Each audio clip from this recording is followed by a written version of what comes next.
मित्रांनो, लफड्याची प्रकरण भारत आणि इतर देश सोडून इतकी वाढत असताना या लफड्यांमध्ये अजून एक भर पडले ती म्हणजे ठाण्याच्या या सनम खानची. या लफड्यांमध्ये मागच्याच वेळेला आपण जर का अंदाज घेतला तर यामध्येच सीमा हैदर पाकिस्तानची आणि भारतातला युपी मधला सचिन यांची लव्ह स्टोरी लैला मजनू सारखी पूर्ण देशाने पाहिली सुद्धा. सीमा हैदर आणि सचिन यांच्या लव्ह स्टोरी मागची कारण, त्याच्यानंतर सीमा हैदर जी काय भारतात आली, त्याच्यानंतर त्यांनी लग्न केलं आणि सीमा हैदर आता भारतामध्ये राहू सुद्धा लागली. त्याच्यानंतरच युपी मधली अंजू ही पाकिस्तानमध्ये गेली आणि तिथल्या मुलाबरोबर लग्न केलं. अशी लफडीच लफडी ही आपल्या भारतासमोर येत असताना अधिक इथली लफडी ही मिटत नाही, तर यांच्या देश पातळीवरच्या लफड्यांची गणना आता आपल्या समोर येत सुद्धा आहे. परंतु सीमा हैदरचं प्रकरण, सीमा हैदर आणि सचिन यांचं लफड, युपीचे अंजू आणि नसीर यांचं लफड हे जगभर गाजत असताना आता एका मुंबई मधल्या ठाण्यामधल्या एका सनम खान मुलीचं लफड जे पाकिस्तानच्या एका मुलाशी आहे, त्याचं नाव बसीर असं आहे, जो पाकिस्तानामध्ये राहतो आणि या पाकिस्तानामधल्या तरुणाशी जे काही लफडं व्हायचं होतं ते लफडं झालंय म्हणजे एका भारतामधल्या आपल्या ठाण्याच्या एका सनम खान नावाच्या मुलीचं. सनम खान या मुलीने या पाकिस्तानच्या मुलाशी, बसीर या मुलाशी लग्न सुद्धा केलंय. परंतु यांचं लग्न कसं झालं, जी लव्ह स्टोरी याच्या अगोदर अंजू आणि नसीरची होती, त्याच्यानंतर जी काय लव्ह स्टोरी आपण सचिन आणि सीमा हैदरची पाहिली, याच्यानंतर एक वेगळंच लफड हे भारतासमोर आलंय सुद्धा. परंतु हे नक्की लफड काय आहे, सनम खान ही भारतातली आणि पाकिस्तानचा हा बसीर यांचं नक्की प्रेम प्रकरण कसं काय जुळलं, यांनी पाकिस्तानामध्ये जाऊन किंवा सनम खान ही पाकिस्तानमध्ये जाऊन या बसीर बरोबर लग्न कसं काय केलं, याची संपूर्ण कहाणी ही आजच्या व्हिडिओमध्ये. नमस्कार, मी समीर खंडागळे आणि तुम्ही पाहताय वैचारिक धिंगाणा. तुम्ही जर का या चॅनलवरती अजूनही नवीन जर का असाल तर या चॅनलला नक्की सबस्क्राईब करा, जेणेकरून आम्ही पाठवलेले सगळेच व्हिडिओ हे तुमच्यापर्यंत पोहोचतील. मित्रांनो, याच आपल्या ठाण्याच्या सनम खान हिचं नाव जर का बघायला गेलं तर नगमा नूर मकसूद अली.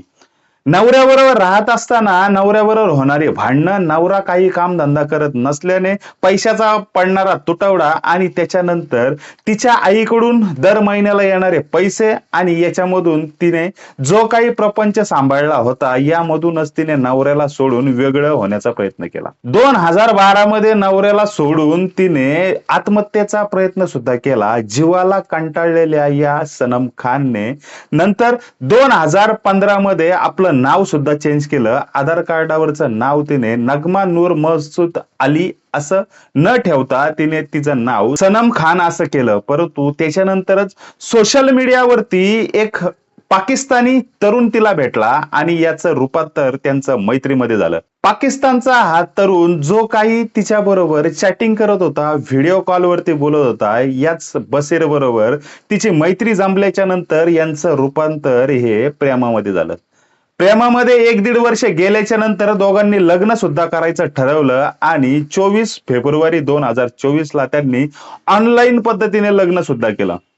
लग्न लागल्याच्या नंतर पुन्हा एकदा याच सनम खानला पाकिस्तानात जायचं होतं, परंतु दोन्ही कुटुंबाबरोबर असं व्हिडिओ कॉल किंवा चॅटिंग याच्या मार्फत, सोशल मीडियाच्या मार्फत त्यांच्या दोन्ही घरच्यांचं बोलणं होत असल्या कारणाने दोन्ही घरच्यांची पसंती या लग्नाला सुद्धा होती. जून 2024च्या पहिल्या आठवड्यात तिने आपली वाघा बॉर्डर क्रॉस करून, अर्थात ठाण्यावरून ती दिल्ली, दिल्लीवरून अमृतसर, अमृतसरवरून वाघा बॉर्डर आणि वाघा बॉर्डरवरून ती थेट बस मार्गे या पाकिस्तानामध्ये पोहोचली.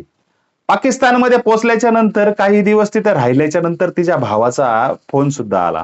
तिच्या भावाचा फोन आल्याच्या नंतर त्याने असं सांगितलं की आई आजारी आहे. 2 मुलींबरोबर आणि याच बसीर अहमद बरोबर पाकिस्तानामध्ये संसार सुरू असताना भावाचा असा कॉल येणं, आई आजारी पडली आहे असं सांगून तिला भारतामध्ये पुन्हा बोलवण्यात आलं. परंतु या सनम खानने पुन्हा एकदा भारताची वाट पकडली आणि भारतामध्ये आल्याच्या नंतर 17 जुलैच्या नंतर ती पुन्हा एकदा आता ठाण्यामध्ये राहू सुद्धा लागली.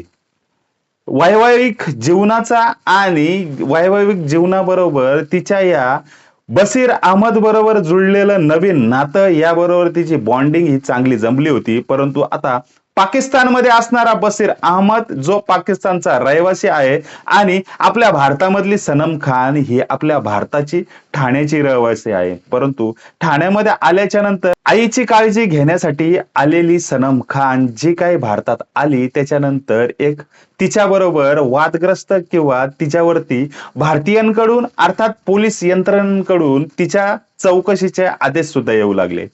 पाकिस्तानमध्ये गेलेली सनम खान ही नक्की कशासाठी गेली होती, तिला त्याचा काय फायदा होता, नक्की ही लग्नासाठीच गेली होती की भारतातलं काही गुपित हे पाकिस्तानमध्ये सांगण्यात तिला यश येणार होतं, किंवा पाकिस्तानमध्ये जाऊन ही काही कांड करणार होती, किंवा पाकिस्तानातून इथे आता भारतामध्ये आले ही येथे येऊन काही कांड करणार आहे का, असा पोलिसांना संशय व्यक्त होताच पोलिसांनी तिच्या चौकशीचे आदेश सुद्धा काढले. परंतु पोलिसांना तिने जी काही कबुली दिली, या कबुलीमध्ये ती अशी म्हणते की पाकिस्तानमध्ये जाण्याच्या अगोदर जे माझं नाव होतं ते नाव फक्त मी सनम खान असंच ठेवलं, कारण जन्मतारीख आणि वर्ष बदलता येणार नाही. त्याच्यानुसार तिने ते नाव सनम खान असं केलं, आणि सनम खान केल्याच्या नंतर नूर नगमा महमद अलीची ही सनम खान झाली. त्याच्यानंतर पोलिसांना तिने दिलेल्या माहितीनुसार की माझं आणि बशीरचं प्रेम प्रकरण सुरू झालं होतं, आणि त्याच्यानंतर पाकिस्तानमध्ये गेल्याच्या नंतर त्यांनी रावळपिंडी येथे सुखाचा संसार या शहरामध्ये सुरू सुद्धा केला होता. परंतु आईची तब्येत बिघडल्या कारणाने मी या भारतामध्ये पुन्हा आईला बघण्यासाठी किंवा आईची काळजी घेण्यासाठी आली आहे. आधार कार्ड जो काही चेंज केला त्याच्यावर माझं हे पासपोर्ट तयार सुद्धा झालं. 7-8 महिन्यानंतर पासपोर्ट आल्याच्या नंतर मला या बशीर बरोबर पाकिस्तानमध्ये जाऊन लग्न करायचं होतं, त्याच्यामुळे मी पाकिस्तानात गेली होती. पाकिस्तानामधून या बशीरच्या घरच्यांचं, आम्मा आम्मीचं आणि इथल्या पाकिस्तानमधल्या इथल्या त्यांच्या नातेवाईकांचं आणि भारतामधल्या माझ्या आईचं बोलणं व्हिडिओ कॉलवरती होत होतं. माझा भाऊ सुद्धा त्यांच्या कॉन्टॅक्टमध्ये होता. माझं लग्न हे दोन्ही घरच्यांच्या संमतीने झालं आहे. मला या बशीर बरोबर लग्न करायचं होतं, माझं त्याच्यावरती अतोनात प्रेम आहे, असं सांगत या सनम खाननं या पाकिस्तान मधल्या बशीरशी अर्थात बशीर अहमदशी लग्न केलं होतं असं पोलिसांना समजलं सुद्धा.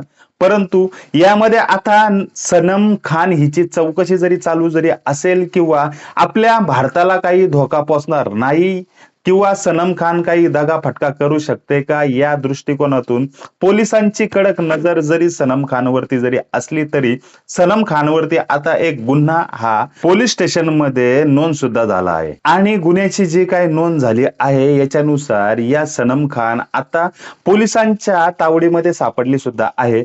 पोलीस येथे कसून चौकशी करण्याच्या प्रयत्नात किंवा कसून तिची चौकशी करत सुद्धा आहेत, जेणेकरून आपल्या भारतामध्ये काही दगाफटका होऊ नये. परंतु आता यानंतर या सनम खान आणि तिच्या प्रियकराचं पाकिस्तान मधल्या असणाऱ्या बशीर अहमद बरोबर जी काही प्रेम कहाणी आहे, ही प्रेम कहाणीचा उलगडा जरी आता झाला जरी असेल, पोलिसांनी याचा छडा जरी लावला जरी असेल, तरी सुद्धा आता बशीर अहमद पुन्हा एकदा या सनम खानला पाकिस्तानात पुन्हा घेईल का, किंवा सनम खान ही पाकिस्तानात पुन्हा जाऊ शकते का, कुठपर्यंत जाऊ शकते, किंवा तिला पुढच्या येणाऱ्या अडचणीमध्ये तिची पोलिसांकडून काही पुन्हा वाढ होऊ शकते का, हे सुद्धा बघणं गरजेचं आहे.